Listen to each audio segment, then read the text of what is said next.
জন্ম নিয়ন্ত্রণ জায়েজ আছে কিনা সঠিক নিয়ম বললে উপকৃত হব। গাছের মেহেদি পাতা কি পায়ের নখে দেওয়া যাবে? অনেক জায়গায় লেখাটা দেখেছি ফু দিয়ে মোমবাতি বন্ধ করলে দারিদ্রতা আসে, এটা কি সঠিক? আজানের সময় পেশাব পায়খানা করা যাবে কিনা? স্বপ্নদোষ এটা হয়েছে কিনা আমি শিওর নই বা মনে নেই, তাহলে কি করা দরকার? 4 রাকাত সুন্নত নামাজে প্রত্যেক রাকাতে সূরা ফাতিহার পর কি সূরা মিলাতে হবে? বাতের ব্যথার জন্য এক জাতীয় পাথরের মতো দেখতে এক প্রকার বস্তু লাগানো ব্রেসলেট যা হাতে ব্যবহার করা হয় আবার পায়ে কালো রাবারের মতো ব্যবহার করা হয় সম্পর্কে হুকুম কি? বাচ্চারা অনেক সময় নিজের ছায়ার সাথে খেলা করে, এদিকে কোনো ক্ষতির সম্ভাবনা আছে? অজু করে ফেরার পথে পুরুষ লোকের সাথে দেখা হলে বা কথা বলতে হলে তারপর নামাজ হবে কিনা নাকি আবার অজু করতে হবে? প্রিয় দর্শক, ইতিমধ্যে যে সমস্ত প্রশ্ন আমাদের সামনে চলে এসেছে তার মধ্যে থেকে প্রথম যে প্রশ্নটি আমি দেখতে পাচ্ছি তা হলো, কাজী রিয়াদ আপনি জানতে চেয়েছেন বাচ্চারা অনেক সময় নিজের ছায়ার সাথে খেলা করে, এদিকে কোনো ক্ষতির সম্ভাবনা আছে?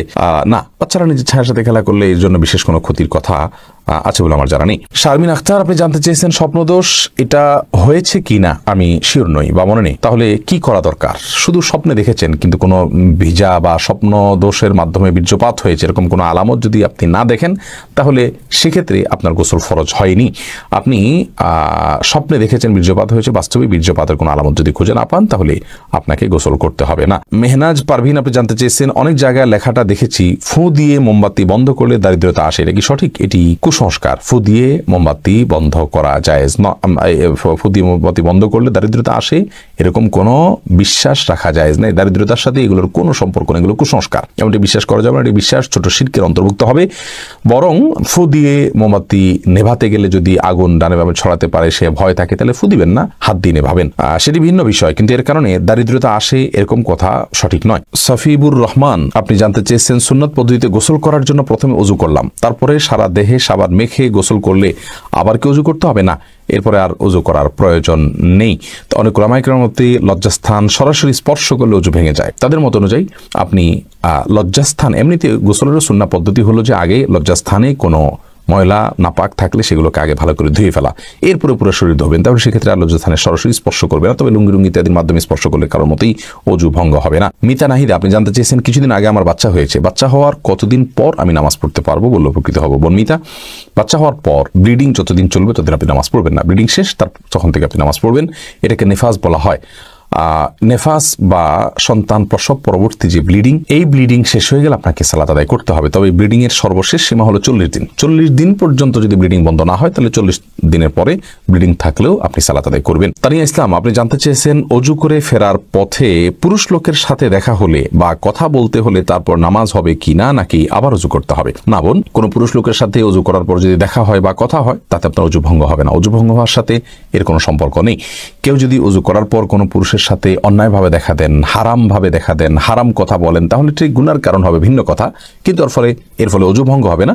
অজু ভঙ্গ হওয়ার সাথে অজু ভঙ্গকারী বিষয়গুলোর সম্পর্ক, যেমন অপবিত্র কোনো কিছু শরীর থেকে বের হলো কিনা, ঘুমালেন কিনা, অজু ভঙ্গের কোনো কারণ পাওয়া গেল কিনা, এর সাথে হলো অজু ভঙ্গের সম্পর্ক। সোহেল রানা সুজন আপনি জানতে চেয়েছেন বাতের ব্যথার জন্য এক জাতীয় পাথরের মতো দেখতে এক প্রকার বস্তু লাগানো ব্রেসলেট যা হাতে ব্যবহার করা হয় আবার পায়ে কালো রাবারের মতো ব্যবহার করা হয় সম্পর্কে হুকুম কি? ভাই সোহেল, এই জাতীয় ব্রেসলেটের কোনো বৈজ্ঞানিক কোনো ব্যাখ্যা আছে কিনা যে এটি মানুষের শরীরে বাতের ব্যথাকে দূর করে? যদি থাকে তাহলে এটি ব্যবহার করা যেতে পারে, এবং যদি বৈজ্ঞানিক কোনো ব্যাখ্যা না থাকে, এর যৌক্তিক কোনো লজিক্যাল কোনো কারণ না থাকে, নিছক এটি একটা ধারণা মানুষের থাকে, তাহলে সেক্ষেত্রে এটি ব্যবহার করা জায়েজ হবে না। আলমগীর হোসেন আপনি জানতে চেয়েছেন স্মৃতিশক্তি বৃদ্ধির জন্য কি কি আমল করতে পারে? স্মৃতিশক্তি বৃদ্ধির জন্য একটি বিশেষ আমলের কথা একটি হাদিসে পাওয়া যায়, বিশেষ সূরা, বিশেষ সংখ্যক বার রাতে 2 রাকাত নামাজ পড়ে। সেই হাদিসটি সনদকে মুহাদ্দিসিন ইকরাম যায়িব বলেছেন। স্মৃতিশক্তি বৃদ্ধির জন্য গুনাহ থেকে বেঁচে থাকা আর স্বাভাবিকভাবে আল্লাহ রাব্বুল আলামিনের কাছে দোয়া করা, এই দুটি বিষয় বিশেষভাবে উল্লেখযোগ্য। আর নির্দিষ্ট করে বিশুদ্ধ হাদিসে স্মৃতিশক্তি বৃদ্ধির জন্য কোনো আমলের কথা বলা হয়েছে বলে আমাদের জানা নেই। তমা আহমেদ জানতে চেয়েছেন আজান দেওয়ার সাথে সাথে নামাজ পড়া যাবে নাকি আজান শেষে পড়তে হবে? আজান যখন চলছে তখনও কেউ চাইলে সালাত আদায় করতে পারে, কোনো অসুবিধা নেই। বিশেষ করে মা বোনদের কথা বলতে পারি, ওয়াক্ত হওয়ার সঙ্গে সঙ্গে তারা সালাত আদায় করবেন। মসজিদে আজান হচ্ছে, আজান শেষ হলেই তাকে সালাত আদায় করতে হবে এমন কোনো বাধ্যবাধকতা নেই। পুরুষরা তো আজান শেষে জামাতের অপেক্ষা করবেন, তারপর সালাত আদায় করবেন। যদি কোনো কারণে তিনি জামাতে সামিল হওয়ার সুযোগ না থাকে, একা একা তাকে পড়তে হয়, তাহলে আজান চলাকালীন সালাত আদায় করলে সালাত হয়ে যাবে। ওসমান গনি আপনি জানতে চাইছেন আজানের সময় পেশাব পায়খানা করা যাবে কিনা? যাবে, কোনো অসুবিধা নেই। আজান হলে ওই সময় পেশাব পায়খানা করা যাবে না বা দুনিয়াবে নির্দিষ্ট কোনো কাজ করা যাবে না, এরকম কোনো কথা কোরআন হাদিসে কোথাও বলা হয়নি। তবে হ্যাঁ, আজান সময় অবশ্যই আপনি আজানের জবাব দেওয়া উত্তম এবং ভালো। যদি পারেন মুখে জবাব দিবেন, আর না দিলেও কোনো গুনাহ হবে না। অর্থাৎ মুয়াজ্জিন যা বলছেন সাথে সাথে তা বলছেন, আপনি এর পাশাপাশি অন্য কোনো কাজ করছেন। তবে হ্যাঁ, আপনি টয়লেটে যদি থাকেন সেখানে তো আপনি আল্লাহ নাম নিতে পারবেন না বা নেওয়া উচিত হবে না, যার কারণে আজানের জবাব আপনি সেখানে দিবেন না। অর্থাৎ এক কথা, আজানের সময় টয়লেটে কেউ থাকলে টয়লেটে থাকতে পারেন, পেশাব পায়খানা করতে পারেন বা অন্য যে কোনো কাজ করতে পারেন, কোনো প্রকার নিষিদ্ধ নয়। এমন কোনো কাজ যদি করেন যেখানে থেকে আজানের মুখে জবাব দিতে পারছেন, তাহলে জবাব দিবেন, সেটি সওয়াবের কাজ, আর না পারলে দিবেন না। এমনি সোহাগ ইসলাম জানতে চেয়েছেন 4 রাকাত সুন্নাত নামাজে প্রত্যেক রাকাতে সূরা ফাতিহার পর কি সূরা মিলাতে হবে? সুন্নাত নামাজ হলে প্রত্যেক রাকাতে মিলাবেন। আরিফিন আহমেদ সাগর আপনি জানতে চেয়েছেন চিংড়ি মাছ খাওয়া জায়েজ হবে কিনা? জি, চিংড়ি মাছ খাওয়া জায়েজ আছে। এটাকে অনেক একসময় আমরা মাকরুহ বলতেন, এখন কেউই এটাকে আর মাকরুহ বলেন না, কারণ এটিও এক প্রকারের মাছ, যার কারণে এটি সম্পূর্ণ জায়েজ এবং হালাল। হালিমা বেগম জানতে চেয়েছেন গাছের মেহেদি পাতা কি পায়ের নখে দেওয়া যাবে? কোনো অসুবিধা নেই। অনেকে মনে করেন যে মেহেদি পাতা পায়ে দেওয়া যাবে না, যেটি দাড়িতে দিতে হয়, চুলে দিতে হয়, এমন কোনো কথা নেই। তেলও তো দাড়িতে চুলেতে দিতে হয়, পানিও তো আমরা মাথায় দিই, সেটা আবার পায়েও দিই। অতএব এটা কোনো কথা নেই, এমন কোনো কথা নেই যে মেহেদি পাতা পায়ে দেওয়া যাবে না, নখে দেওয়া যাবে না। ইসরাত আলিজা আপনি জানতে চেয়েছেন শরীরে কোনো অংশে ব্যান্ডেজ লাগানো থাকলে ফরজ গোসল হবে কিনা? যদি কোনো অংশে ব্যান্ডেজ লাগাতে হয়, ব্যান্ডেজ খোলাটা তার জন্য ক্ষতিকর হয়, অসুবিধার হয়, তাহলে সেক্ষেত্রে যে অংশে ব্যান্ডেজ লাগানো আছে ওই অংশ বাদে বাকি অংশে আপনি পানি ঢেলে যদি ধৌত করেন আর ব্যান্ডেজের উপরে শুধু ভিজা হাত দিয়ে মুছে নেন, তাহলে আপনার গোসল হয়ে যাবে।